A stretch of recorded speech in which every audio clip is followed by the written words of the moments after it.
از وقتی اومدی دنیام عوض شد، این قلب خسته دوباره عاشق شد. هر شب که چشمامو میبندم آروم، تصویر تو میاد کنار بارون. تو اومدی و رفت از دلم تنهایی، با خنده ها دنیام شد تماشایی.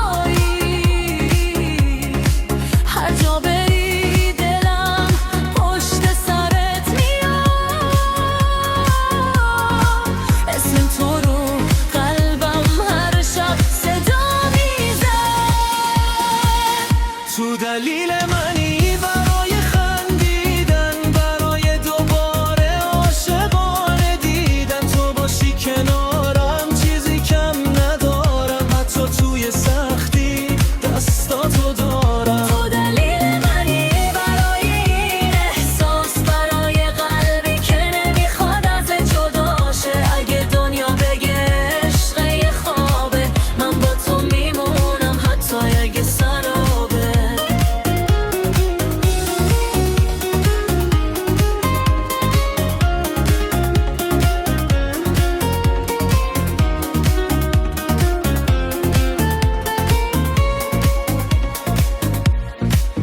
یادت میاد اون شب زیر نور ما،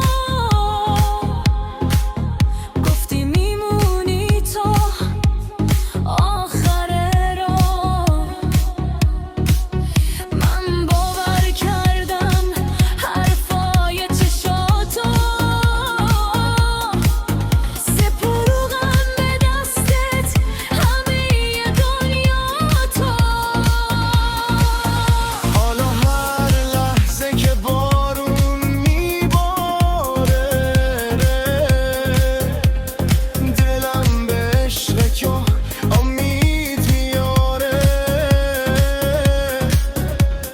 با تو حتی شبای سرد و خسته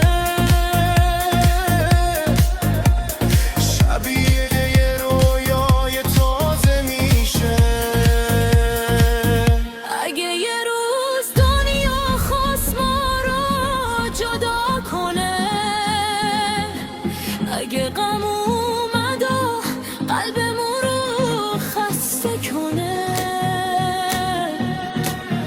من دستاتو محکم تر از همیشه میگیرم. برای عشق تو تا آخرش میمیرم. تو دلیل منی برای خندیدن، برای دوباره عاشقانه دیدن. تو باشی کنارم چیزی کم ندارم، تا وقتی تو هستی از دنیا نمیترسم. تو خود رویامی، همه دنیامی، همه دنیامی.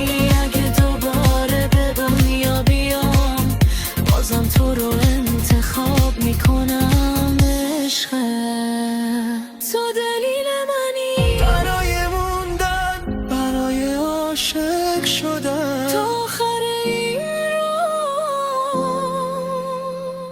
فقط با تو.